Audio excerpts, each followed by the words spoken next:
Welcome to Bukalan Chamindi Pusaka Penchak Silat. This video is going to be on the various snake systems. The Ular Sendak, which is the cobra, and the Ular Sawa, which is the python characteristics of our art. Now these are complex and large systems, and every silat system is composed of parts of various animal arts.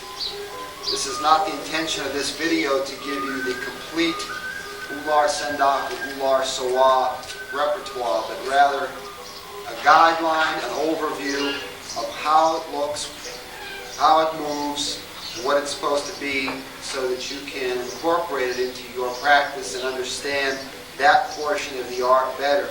Now, those of you who have seen my entire tape series from Panther and from the other series that we have will find some duplicate material, because the snake system is found, the movements are found in a lot of the applications, but I wanted to compartmentalize exactly what portion of it comes from what animal, so that there's little confusion when you practice as to which one you're doing. And when you see it in the context of a complete sphere, you'll have a better comprehension of specifically how that works into the picture on the whole system. So to start off with, we're going to start with the Ular Sendak, which is the cobra. Now, all of these systems, animal systems, of course, and again, if you're familiar with my other books and tapes, understand that they work on what we call the circle of creation, the four aspects which are incorporated in the entire art, and also include the elements in the animals. So each animal has an element that presides over the movement. Just so you understand, the element that is predominant with the snake system, especially with the cobra, is the fire element. Okay, so keep that in mind as far as how fire is an upward moving, fast, quick, jumping from one thing to another type movement. So that's the element that presides over this sphere of movement. Now, to start off with, I'll show you the basic body position. When you're talking about snake and you're talking about cobra, it's a relatively close, medium to close range fighting system. So to start off with, your knees are together this way, your elbows are in, and your hands up. There's some various basic positions, but this is one of them. Your hands are pulled into the body. Now these can be almost side to side this way, or one can be slightly in front of the other with this knee supporting this here. Okay, but it's a relatively, or it can be kind of maybe half shoulder width with the knees touching each other this way as it moves. It's just a close base position. It's not this. Okay, so any type of close, because as you know, as you move in from longer range to shorter range on your opponent, your whole aura of movement collapses. So your body tends to pull in, and you don't have to stand straight up, but it's not a real low stance. It's kind of a medium to almost medium high stance in here. Hands, elbows pulled into the body. Now, the hands have a couple of different positions. Half fist position. Half fist position is basically a cobra strike. Also, some systems call it the bat or chikalang style hitting, but we use it out of the cobra system, Ular Sendak. The one thumb is stuck out to the side, so that you have the capability of coming in if the blow is missed from the front.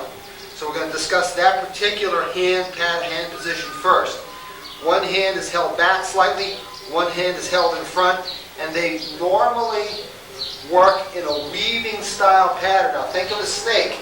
The body, the hips, the shoulders move.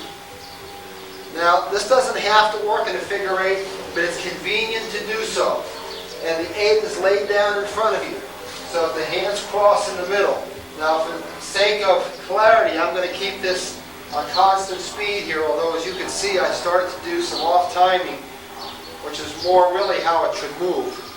You can be relaxed, see the shoulders start to move, the waist moves. Okay, then these dart in and out. Now if I can have a training partner here for a second. When you're practicing, you are send-off, you have somebody in a basic boxer type position. The idea is they come in and they make little hits and circles on soft impact points. Now those of you that have the tape that shows the progression of destruction understand how this works, that you hit the soft targets and joints and nerves and energy drainage points in a progressive manner. But suffice it to say that normally these type of a blow where you're using the front knuckles will hit on soft and easily breakable targets. Now if he was to throw a blow at me, you could use both together or you can use single. If he throws the other hand, you just use a supported one this way. They come in, so this will be the bicep, and here to stop, bang, and then they come straight in. Now when they come into this area, they hit in little circles. And the idea is to hit in this area to rip the skin and turn his head slightly sideways, which can set him up for another blow. Okay, which could be the throat, it could be a backhand speed punch. But the idea, what I want you to do is just practice coming in and weaving. You start to throw your hips, your shoulders into this. Do a little connection to the earth with your feet so that you can get a grounding and get a whip. This is a whip type of blow. A snake blow is a whip blow. Okay, now that's double snake heads. Now, in advanced applications, if I'm here in front, he was to throw, well, let's pull his hand back for the sake of the camera. Throw that hand. Sometimes all you need to do is just turn these this way. It's kind of advanced application. But that way you don't even have to hardly move, see? And then it slides straight in. Now we're only dealing with this range right now. We haven't moved into the closer range, so we're right in this area. Now the next one to look at is Black Cobra. Now Black Cobra, keep in mind also that many of these are applicable with weapons. If you've seen the Lanka Padang video with the sword, you'll understand the application of Black Cobra with a weapon held underneath. But for the empty hand version, this upper portion of the arm is considered to be the front part of the snake, the head, and the middle part of the body. And this is the tail.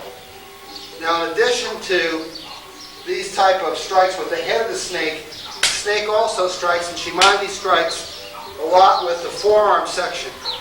Use a lot of forearm conditioning methods. So the Black Cobra is really used a lot with the forearm. So Frank throws a punch here. See, again with the snap with his forearm, and the underneath hand can come out and strike immediately, followed again by the front hand. Okay, so you have this dropping here, which is, I'm going to hit him like a big heavy weight and drop down on him. And this hand's going to snake up under here, which will then collapse into our close range, which we haven't got yet. Okay, so this motion here is a real popular way of striking with the body of the snake from Black Cobra. Now obviously, if you're moving in regular snake, you can also do this, but the beauty of this one is that this hand here isn't really seen. It's really camouflaged. And of course, it's not hard to move from one to the other. But keep in mind that Shimandi, being a flanking system, we really want to be out here more than up the middle. All right, so that's your application with your forearms. All right, so that gives you some idea of the forearm striking, the half fist striking, the body weave, and the Black Cobra. Now, continuing on from a distance like that, we'll bring a training partner out. We'll talk a little bit about kicks. We'll also talk about how else these half fists work. Now, the half fists also work. You saw them working this way. What's not often seen, and what works real good in advanced applications, is the upside down movement. And again, most people don't have this because they don't understand it. But the reason that it's done upside down this way is to allow the blows to snap and to have an additional torque beyond just the movement this way. So when you're moving your hands in an upside down fashion, you also position the elbows in closer to the body. You see how the elbows work as the bottom end of the snake to act as a cover. So these blows, again, think of this as snapping this way. So if you have a punch coming in, you can hit this way with this part of the hand and then snap the blow in. See, so the parry, the hip block comes around this way. And see, now you have this part of the thumb that sticks out like that, also works into the side of the face, also works in, let's see if we can turn around this way, to the side, to the inside of the arm with the thumb. So the thumb can actually come in here. One can, and they don't have to work both this way or both this way. One can be this way, one can be this way. So you have this movement in here with the thumb. Wait a second. And then snap straight back in to the throat. So you can also have the thumb coming out here. Wait a second. Wait right Now in there. addition to this, as these hands are moving, if you miss a blow, if a guy angles his head to the side like that, you can come in with the thumb and hit behind the ear or into the side of the throat or up under the jaw here with the thumb to produce a shock type of a blow. Again, a setup for the follow-up techniques that are to come right after that. So, now that you have the upside down, you have doubles, you have black cobra, the feet, as the feet are weaving, the traditional kicks are toe points, which just come with the point of the toe, obviously, just like it sounds, in soft areas like the calf, the thigh, could be the groin or the bladder. The instep, which hits the same exact way. A rising snake strike. Now, if it's done this way, sometimes it's called a saber kick. If it comes up this way, it's a rising snake. Like it coils. Remember I said it's a fire element, and fire coils and flies upward.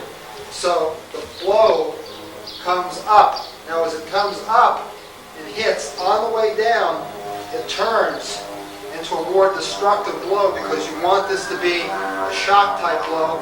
Could actually be a finishing blow, but if it's not, it pushes his body back. Then you hit into the knee area to finish him on the way down.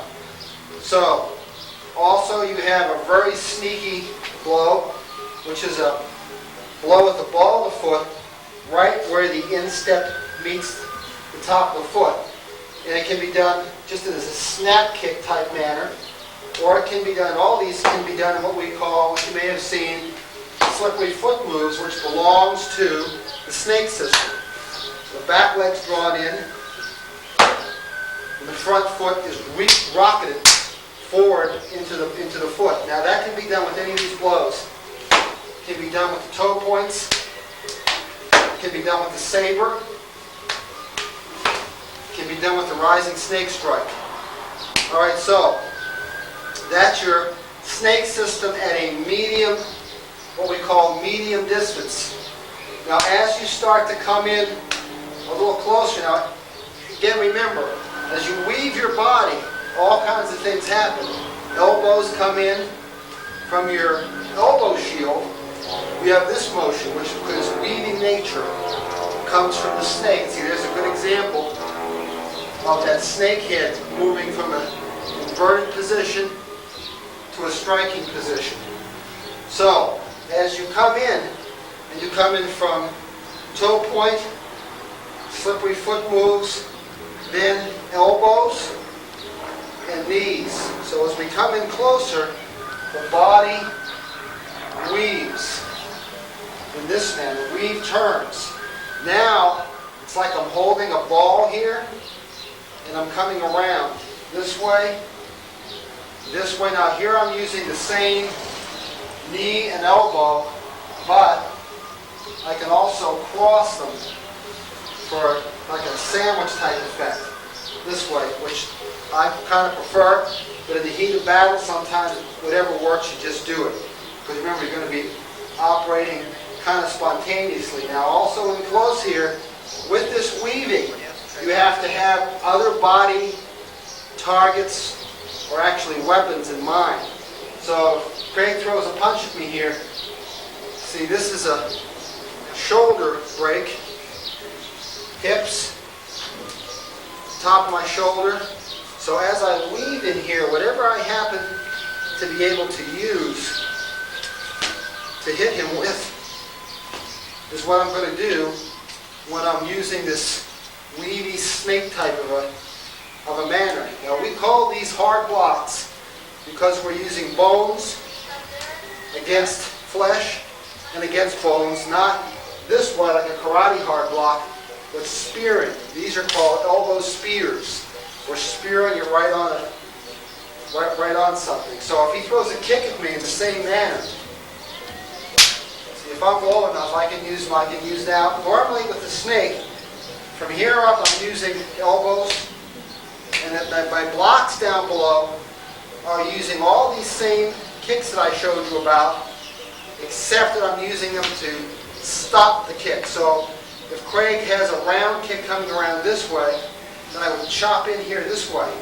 Use my shin bone in the front and my toe point in the side to catch that, stop it here, conditioning on the shin bones, develop the power to hurt him with that short toe point in there, turn around and blast that support leg after I do the initial damage to that front leg. I can also use the heel of my foot, same kick, this way, and come in and hit. I can also use the knee, same kick, here, come in and kick. So all of these blows from the waist down in the snake are taken with that, and you're using the whole body. See, in the hand position, this is the head, this is kind of the tail into the snake. But in reality, the real root of the snake, this is actually called the tail. It's probably closer to being the middle part of the body. As far as I'm concerned, the tail almost goes all the way down to the ground, because we have this is still the snake part of the tail part. So I'm using the same. He throws kicks at him no matter what they are. Go slow. I'm using these type of moves. Now if they come up a little lower, they come up a little higher. See, then I can use my elbows to block them off with. But if I'm too high, then I have to use my legs. Now that's the basic application, basic principle of snake style.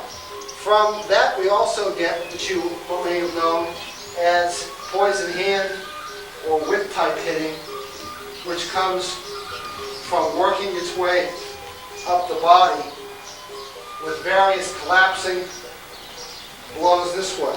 1, 2. So see, from this whip type movement. Now, when you actually use this, you have a slow, rhythmic manner that then turns into a fast, off-timing type. So if he throws blows from,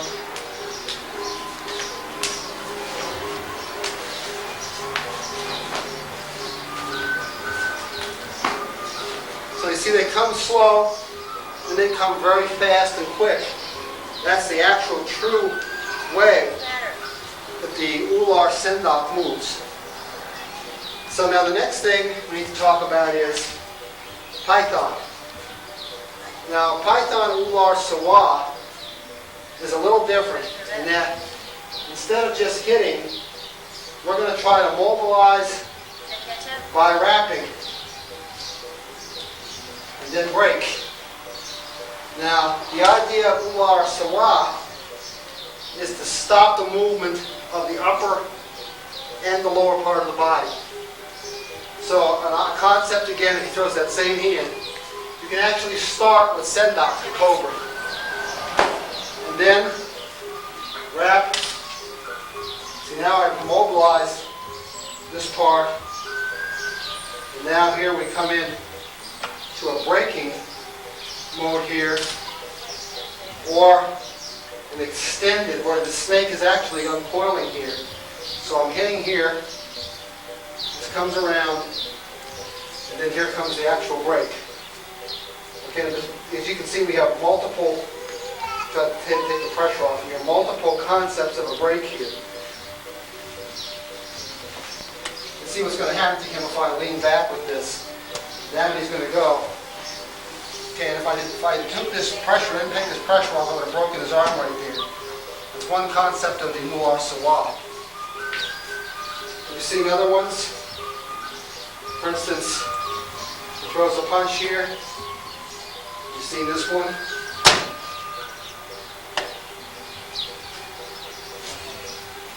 Break, take him down. Break him here. Okay, now again, we're dropping with the opponent. We're being very nice to him here. We're not taking the full extend the wrap. If the idea is the python has your slides in close and then uses the body to break. Stay up. I stay on this and don't get off this. But I make, see these little short knee blows in here? I torque him here, I'm going to rip his ankle off. Or at least theoretically, he'll badly hurt it. I'll come over here and stand on his hand here and give repeated knee blows here while I torque and bring up, if I bring both these knees in together, get some of, this is a python move where he's immobilized, but he's being broken by the movement. Okay, so this gives you some concept, mental concept of how the animal works. Now again, think of the fire element. When you do this, take a fast, quick darting motions. Quick, fast poison hand blows. Quick, fast, short kicks. Rising snake strikes. Remember, anytime you bring that foot up, bring that backhand down to protect yourself in case anything slides up underneath. Most of the time, these stay together. Now, if you move, the movements come in half moon, what they call half moon type movements, where you're gliding. It's a gliding type, or it could be a little snap style move. Again, think of a snake. Try to picture how a snake moves. And I've one this way too.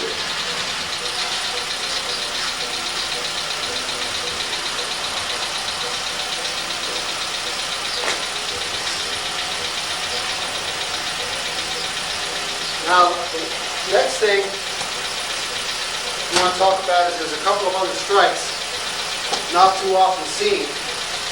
I'll bring a partner out.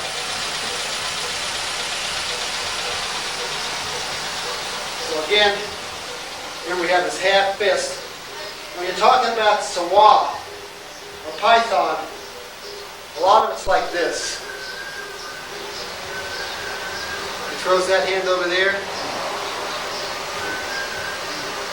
Wherever the head goes, that's where the wrap goes.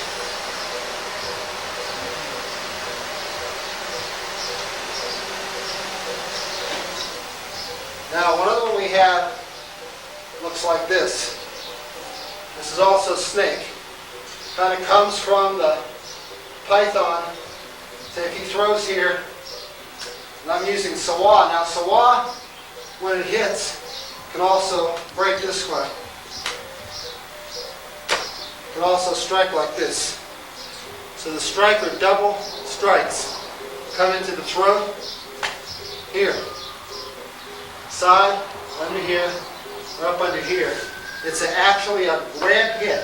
So you're hitting, boom, but you're doing damage.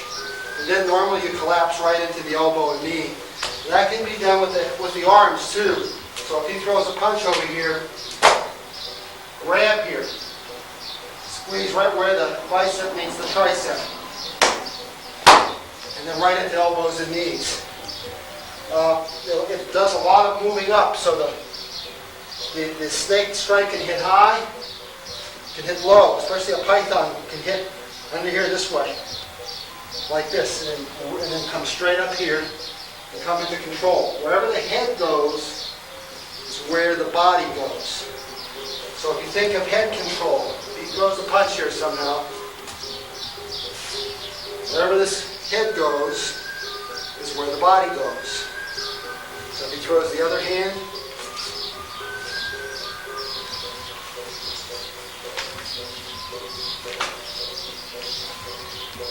always do this off timing. So have a partner stand there and just move around. You can do your python, cobra. If you do a python, you want to scoop, scoop, break, grab, wrap.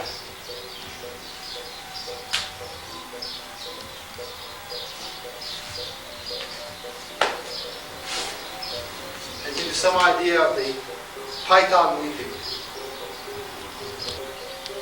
Alright, so we've looked at some of the foot movements. I'll show you a few more. When you're moving in snake, because the body weaves the way it does, it tends to throw your balance from one side of the body to the other. So it becomes a natural thing, if these legs are raising, to allow that weight transfer to just throw you in a pattern like this. Now, I'm not doing too much with my hands here, so you can kind of concentrate on the feet. This particular style of movement is called, I'll keep my hands down just so you can see, it's a weave step. It's like weaving in and out. Now this is an actual adaptation of Sempak and Deepak position. It's done in a forward moving manner. So at any time during this movement, you have this type of a capability, you see. So understand where this movement comes from. That's where it comes from. And the idea is to overlap your knees to protect your vital centerline targets. And also a real sneaky way of starting to throw kicks, which can be front snap kicks, or it can be toe point kicks out of the weave step position. Now the hands weave with the legs. You can use this manner I was talking about before also. And you should practice this in all types of directions. So if I have an opponent out here, and always do this with a stationary opponent till you understand what you're doing. Just have a man stand there in a basic fighting type stance so you can gauge your range and ability to do something. So just no hands again. You see, as I come in this way, if I'm practicing offense, see, I have various targets that are capable, and of course, like I said, anytime I want, through this position, I have the capability of going into another animal style, for instance, Haramel, whatever I decide to do.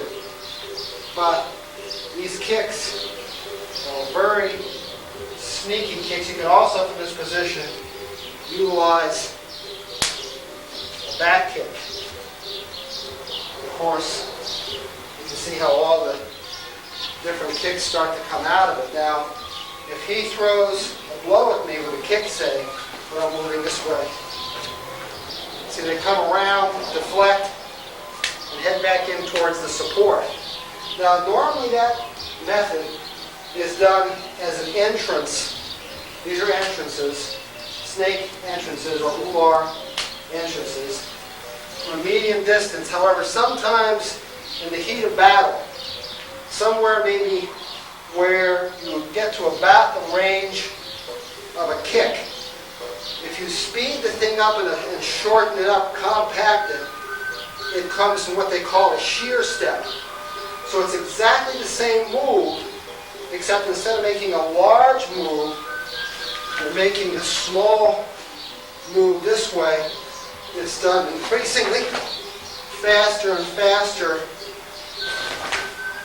method, so that if he throws a punch at me, say, I can make that final entrance and then produce whatever I want. Now, in close, like I said, once you get in close, since your feet are in close in this position, you also have the capability of doing double knee blows. Here, you also, and this is rather brutal, but the snake system, especially like on a move like this, oftentimes would reach in here and actually latch on with the teeth and bite. Bite on the floor, bite the bicep or tricep muscle. Rip it out. Okay, and I'm not advocating you to bite anybody, especially nowadays with what's in the blood, but nevertheless, it's a thing that they would do. They'll bite the inside of the thighs. The tiger system does the same thing. So biting is a part of the system, so you understand it. Along with collapsing blows. So we also have blows that collapse, like if you're coming in with a snake here this way, you come in with a straight fist, and then an elbow. So see, this is a real sneaky way to get from half fist to fist, to elbows and knees, is just to allow this, see I'm collapsing this too, watch. 1, 2, 3, 4. So I'm collapsing, and see how then I come in here with a control here? And of course, this is my control to go right in from Ular Sendak to Ular Sawa, or do the break, where I can actually throw myself forward this way and spin and drop and break him in a various number of different ways. So I can even come in here and pull his head back and break him and go in the sideways. There's a lot of different options here for breaks that come right in, but they all comes in from this collapsing type manner from in close to far away. Well, I'm very safe in here. It's very difficult for him to do anything. And notice that every time I hit, by just collapsing my hand or moving my body forward, I get blows. Okay, so the snake comes in and controls from a piercing type of a hit that freezes you in your tracks to an all-encompassing breaking, wrapping mannerism that finally drops you to the ground if the other blows haven't succeeded first. Obviously, if Craig throws something at me and he goes down here, then there's obviously no follow-up necessary. We just keep going in case. Now, in case of an inverted hit like this can also come this way. Say here, 2, 3, 4, drop here, break. Okay, and these close-in positions allow movement at 360 degrees also. Thank you. So as far as the snake turning is concerned, because of this weaving capability,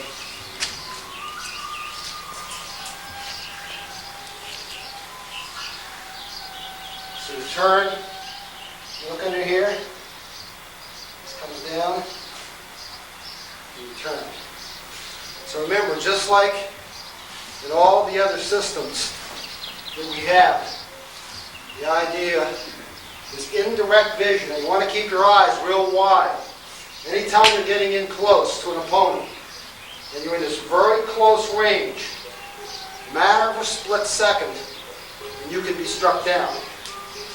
Now I'll admit that in a lot of the systems that I've seen, that's a little bit difficult because they chamber their blows, and you can kind of see them coming, but there's some guys with some pretty quick hands. Now if you're fighting somebody who has these collapsing blow capability, see, the blows come from almost every direction at any time in a very sneaky manner, so you need all of your senses, including your peripheral vision. So you want to by keeping your eyes as wide as possible, you connect some important sympathetic nervous system centers that allow the sympathetic nervous system to function at optimum levels, and you also obviously prevent yourself. To a certain extent, you prolong the blinking process. And by prolonging the blinking process, you allow yourself possibly to see something that might otherwise take you out. If you get the progression of destruction tape, you'll understand that as you get more experienced with the blows become less physical and more, I want to say, to use the term, energy type blows, magical if you would use that term, to such an extent that one blow, one short, quick, fast blow in the wrong place can produce a shock effect to the system, if not to drop you and knock you out, to at very least freeze your ability to do anything about the next 4 or 5 blows that most certainly will take you out if that one doesn't itself. So you need to heighten your sense of awareness. This is the reason that the snaky motion is used. Now the snake is also seen paramount in the Jurus. Those familiar with the Jurus, if you look at the Jurus, there's a method of moving with the snake. And you'll see all the little movements. And what I want to specifically invite you to watch now is this movement. This movement has a number of capabilities. Number one, it gives you a guard from the side. It also allows you to switch sides from one to the other. It also allows you to use a knife.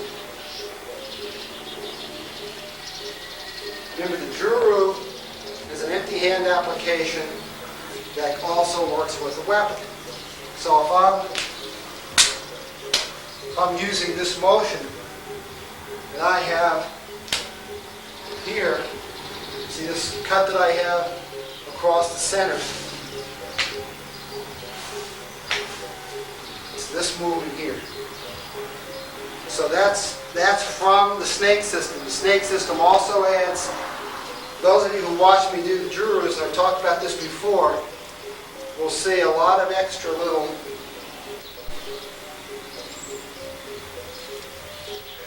movements.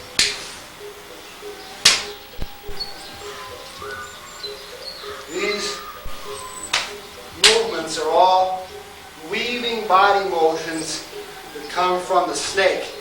And really, the snake system itself gives the Pukulan Shimandi Pusaka practitioner the realm of sneakiness and angling that allows the rest of the art to work, I believe, as well as it does.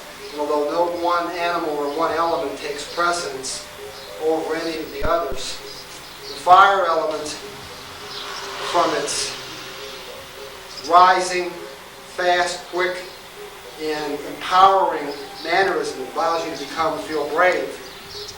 With the mental attitude of the viper, of the python, of the cobra, going in and ruthlessly attacking at various coiling angles, it gives the rest of the art a setup.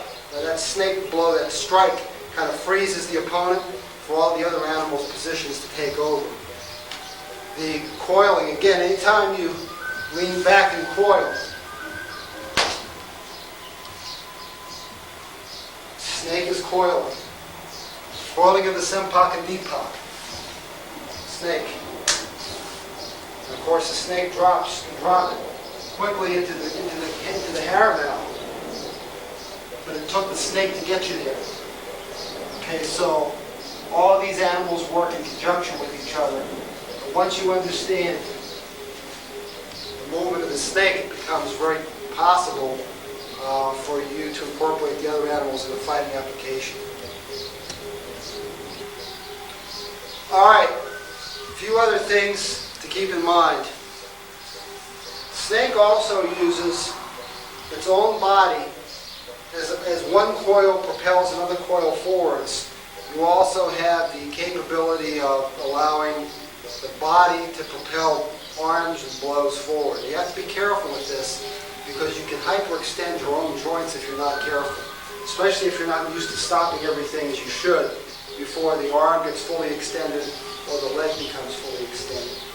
So, black cobra position, as I showed you before, one of the things that will give this top hand a little extra oomph, aside from remember, we're trying to always incorporate as much of a whipping principle as possible.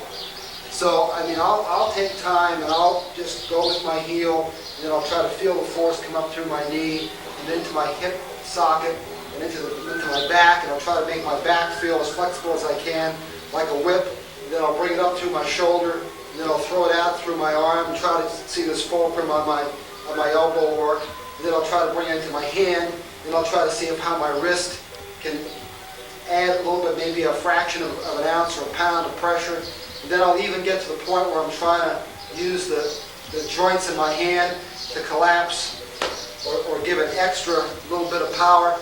And then in addition to that, this hand that's under here can hit up this way and throw that black cobra, that strike out, can also hit this way. Now this way you have to be very careful, because this hand, when it hits this way, has a tendency of really hyperextending this. But the point is, you hit, and then this one has its little turn here to come out and strike, you see?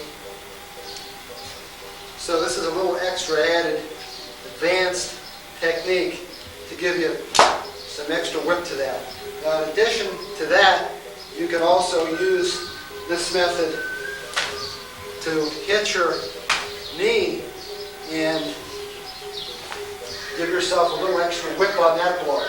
These are very advanced applications, and what I mean by advanced is that anybody can see them, but to be able to use them and make them work and feel the power, everything else has to be correct. Otherwise it doesn't feel like anything. So sometimes the most advanced movements look very simplistic.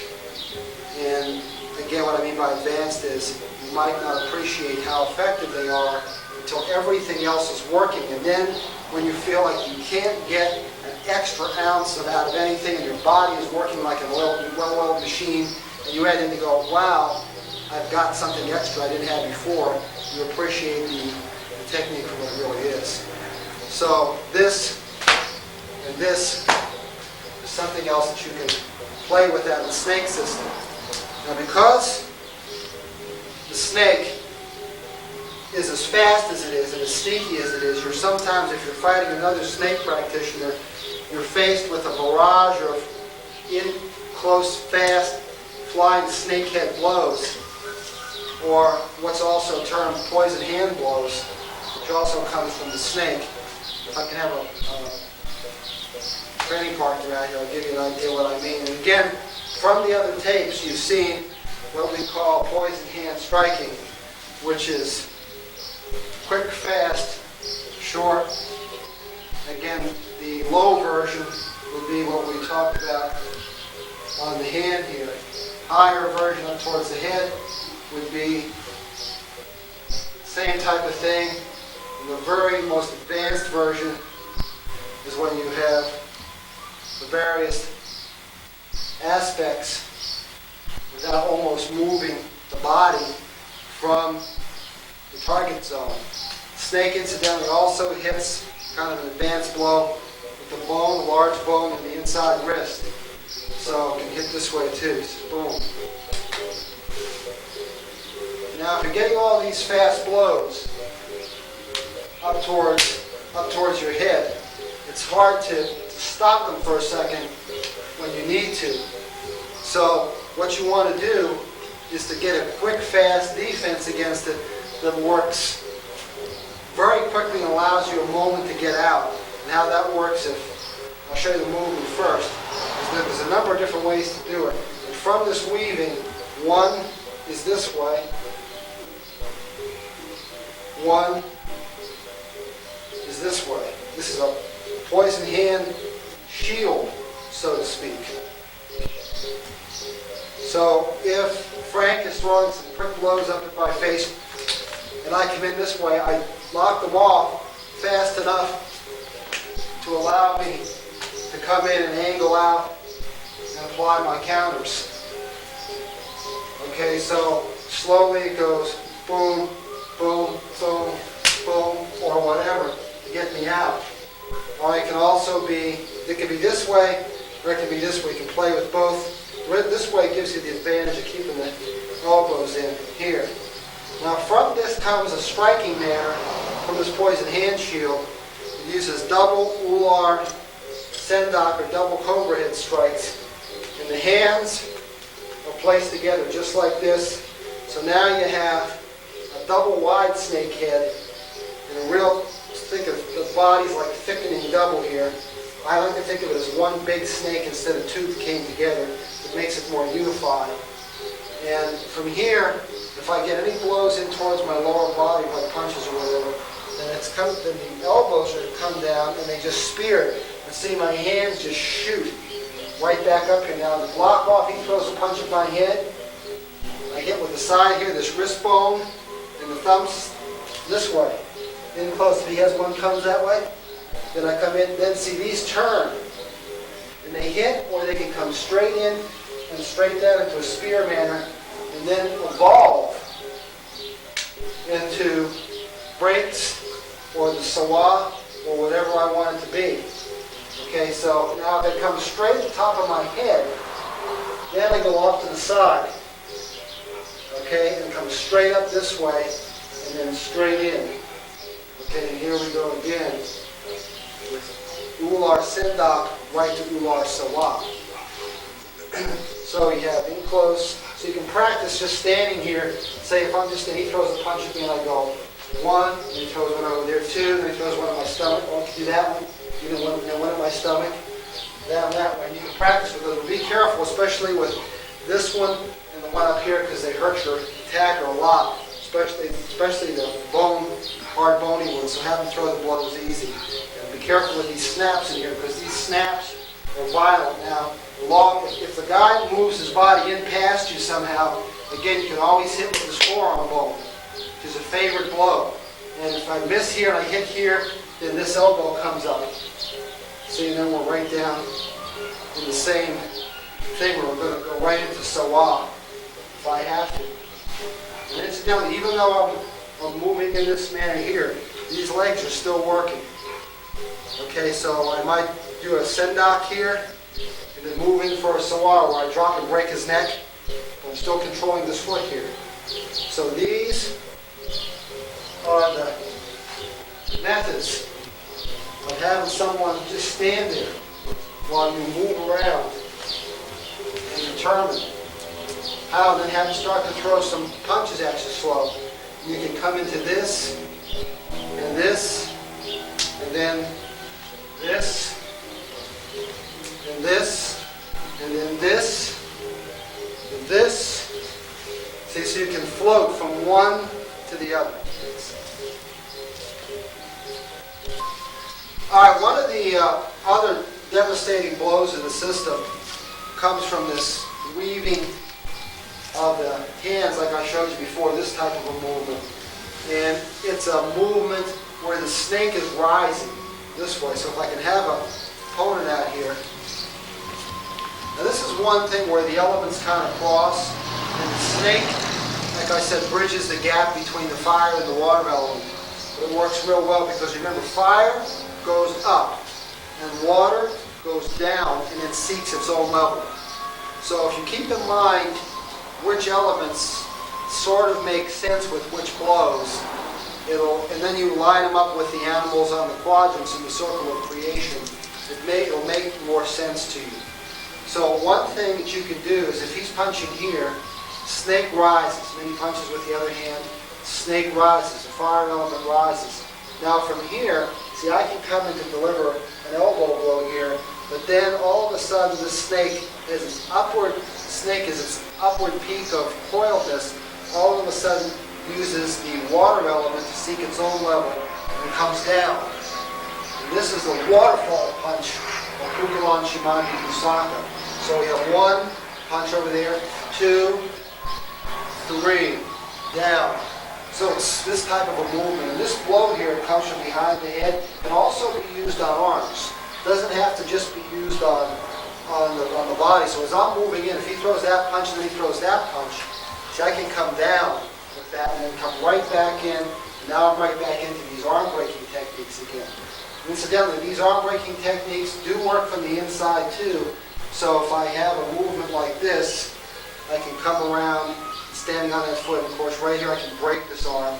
And then if he throws that one, of course I can come around and break it this way.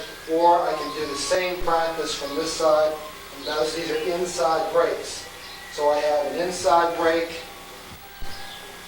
and then if I want to, I can do, if he throws that same blow again, I can do a takeover and do an outside brake. All from the, see, when you do these brakes, one of the differences that designates the Pythons from some of the other systems, some of the other braking techniques are, some people just brake right here. This is okay. When you're really doing the Sawa right, you brake and extend and come in. And of course, this is where you get your really devastating brake, because I'm going to come around here and crank his neck and his back, step on this foot to make sure this leg gets jarred in the tendons when he goes down, arch my back and break him. Okay, so the Sawa tends to hit like a snake in coil form. Here again, I can add strikes.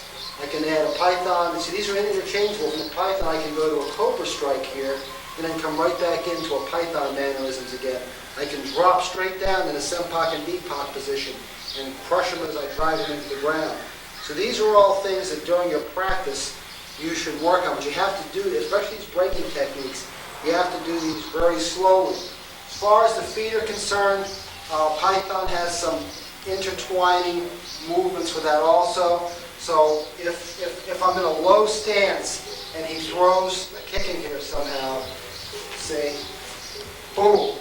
This is a Python type move here, where I come in here and then take this one, stand on this, and drive my weight down here and break this. So I'm going to see I sit all the way down here and break it. Okay, so they have some braking movements like that. Normally, mostly sitting with the upper body, but there are some lower brakes involved. So if you take all this and put it into context when you're practicing the system, and you can see which of the forms belong to which snake. First of all, there's snake period, and then which one is Python and which one is Cobra. It'll give you a little bit more appreciation. Now, the Python, being snake, is still the fire element, but when it gets low to the ground and goes into the ground that way, it has a little bit more of the earth element composed in it than the Python does. Remember, all snakes are rooted to the ground. And unless you're talking about a flying snake, it's flying through the air, which they do have these gliding snakes, but they don't do any attacking. That's just a matter of moving. When they strike and they move, their tail's on the ground. In the case of a python or an anaconda, sometimes its wrapped around its tail's wrapped around the tree while it bites onto you, drops onto you, then it coils around you. So it's still rooted to the ground, as we all are, because we can't fly. So all the animals, including man, this man is composed of all the elements, so are the animals. When you're using the animal in your container, your body, you're accentuating its most predominant characteristic that will help you the most in fighting. Obviously, if you take the snake and look at it, it has part of it, it has water element, has air, has fire, has earth. Put them all together, everything that's living fits on the circle of creation. But the snake, the python's ability to strike, move quickly, attack and strike upwards, what we use from that snake belongs to the fire element. And that's the portion of that animal that we want to encompass in our fighting. When we use the python, we want to use that quickness also, but we also, because it's a bigger, heavier, slower, powerful snake, we want to use more of its power and more of its entwining and more of its earth element, which seeks to just break with sheer force. Okay, so keep in mind that all things have all elements in them, and we're extracting out of that animal that which best suits our human mode of movement. We hope that you've enjoyed this tape. We'll continue on with other animals in future tapes.